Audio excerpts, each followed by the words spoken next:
Hey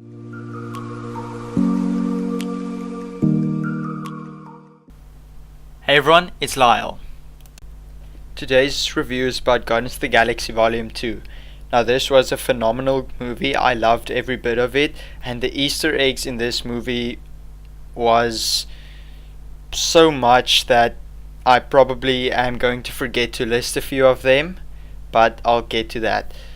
So the movie opens with them fighting this giant squid monster thing, and Drax jumps into it, and then it reminds me of when Captain Jack Sparrow jumps into the Kraken of Pirates of the Caribbean. It's actually quite funny. So they battle that because some gold people hired them to protect their batteries, but then Rocket steals the battery, so the golden people go after them, but then some guy wipes out their entire fleet, and well, the Guardians crash on this planet, but then he comes to their rescue, reveals that he's Star-Lord's father, but then he gives the name Ego, and then I think to myself and told my friend next to me, Ego's the living planet, isn't he? And a few moments later, it is revealed that he is the living planet, and I couldn't understand why they would change the comic book history of Star-Lord so much, but it was actually quite interesting. So Ego made himself a body, and he's a Celestial, so he's Star-Lord now apparently. And he was brought up with just a brain, so he created the planet, but he wanted to seek out life, so he made himself a body and fell in love with like every single species in existence and had a child with them all, but he killed every single other child they ever had because none of them had the celestial blood in them, but Star-Lord does, so he wants to conquer the universe together. But Star-Lord's actually game for that until it is revealed that the cancer she had in her brain was given to her by Ego, and then Star-Lord just like, nah, not having it, and just shoots him down. But obviously because he's a Celestial, he just makes himself a new body, and the planet is him, so it's not really taking that down. While all this happens, Rocket is attacked by Ravengers. He actually does very good until Yondu shows up, and he's very OP arrow that he controls with a whistle. Nebula also escapes from the Guardian's custody and shoots Yondu's thing on his head that controls the arrow.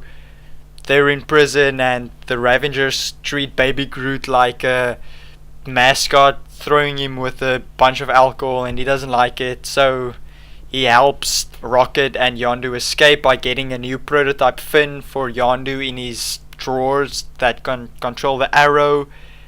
But it's Groot, and Groot doesn't understand a lot of things, so he brings back a bunch of random stuff, and it's Baby Groot, so it's even worse, which is interesting. So eventually the other guy helps Groot to get the fin because he feels bad about betraying Yondu, and they escape. Nebula also helps them, and eventually actually she doesn't help them escape, she tries to go kill Gamora, but then they like bond, and then she's temporarily turned to the good side, or maybe permanently, we'll see in the future.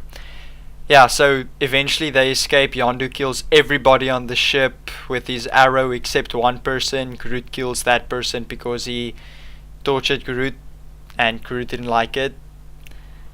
And all this is going on simultaneously, and then the Ravengers, before they die, this guy with the name Taserface, I know, right, calls the golden people and tells them where they're heading, to this planet Ego.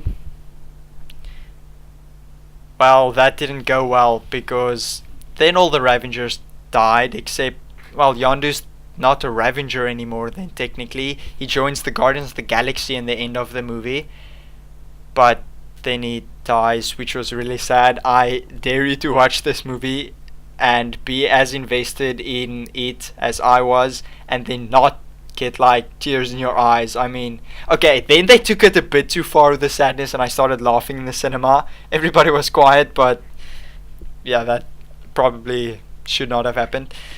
So that's basically the gist of what happened in the movie. I don't think I missed anything. They eventually took down Ego by blowing up the center, which I think should not be possible because if I remember correctly, Celestials can't just like be killed, and you can't just lose your celestial powers like Star Lord lost his celestial powers in the end of the movie because Ego died, which doesn't make sense. And I think that's everything. I don't Everything important. There's nothing that I left out that's super important. I think that's all I'm gonna say for now because I don't want to give away the entire plot, and everything I've said already is the entire plot summed up into 5 minutes of valuable information that I think are the key moments in the entire movie. So hopefully you guys go and see the movie. Hopefully you guys can get to see the movie when it releases this Friday, because today I saw the pre-screening and it was very great. So then you'll understand all the minute details that I'm not going to share right now, because then I'd just be giving away the entire plot of the movie, and I do not want to deprive you of that, even though I'm basically giving away a lot of spoilers, which I'm sorry for. So let's get into Easter eggs right now. I'm not gonna mention every single Easter egg from previous movies or comic books or any other Easter eggs that are in the movie, but I'm gonna mention the big ones that stood out for me the most. Number one is one of the post-credit scenes, which includes the Watchers, or the Watcher in the comics. Actually, it's just one person, but now it's the Watchers. That giant white big-headed guy with a cape and collar that's blue, and it's actually pretty cool. They're like ancient species that watch over the universe, and it turns out Stan Lee is either an agent of the Watchers or a Watcher himself or something entirely different, and it's revealed that he plays the same character in every single movie that he cameos in, as like this extra dimensional being or something that can go anywhere, because he says like, and the one time I was at this wedding being this guy and something like that. So that means he is the same character in all the movies and just like going to Earth to mess around with something, and that's actually very funny. The second one is Adam Warlock. Now he is a extremely overpowered character and so happens to be the holder of the Soul Stone a few times, which is the only stone that hasn't joined the rest of its Infinity Stones in the MCU. So maybe he has it, maybe not, but there was actually a Adam Warlock Easter egg in Thor and the previous Guardians of the Galaxy, but this one is probably better because those aren't confirmed, but this one like gives him on his name Adam, and that was pretty awesome. This isn't really an Easter egg, it's more of a you guys should be warned about this. Now what I'm about to tell you might shock your brain, but trust me, this is real. It has been confirmed by me because I was there, I saw it, and James Gunn himself, the director of Guardians of the Galaxy, said this is true. Guardians of the Galaxy has 5 post-credit scenes, not the usual 1 or 2 that usually makes it into the movie. It has 5. Now the one I will debate that it's a post-credit scene because the movie ends, then it shows the Guardians of the Galaxy logo, then this one comes up, so it's probably, if you don't count that one, it's only 4, so I'm guessing they count that as a post-credit scene because that was the first one of the 5, and then all of the post-credit scenes are awesome. I accidentally spoiled the one for you because it's a very cool Easter egg, but I'm not gonna do the other 4, I promise. The final Easter egg I'm gonna give you that was actually very funny for me is Howard the Duck. Now those of you who remember, he was in the post-credit scene of the previous Guardians of the Galaxy trailer, and he actually has a talking role in this one. Now this Howard the Duck looks much better than the previous one that made it to the movies, thank goodness for that. and it was actually quite interesting. I wonder if he's gonna interact with all the other characters, because that would be really, really awesome. Howard the Duck is, I wouldn't say one of my favorite characters, because he's definitely not, but I like him sort of. Now let's talk about this lovable bundle of joy.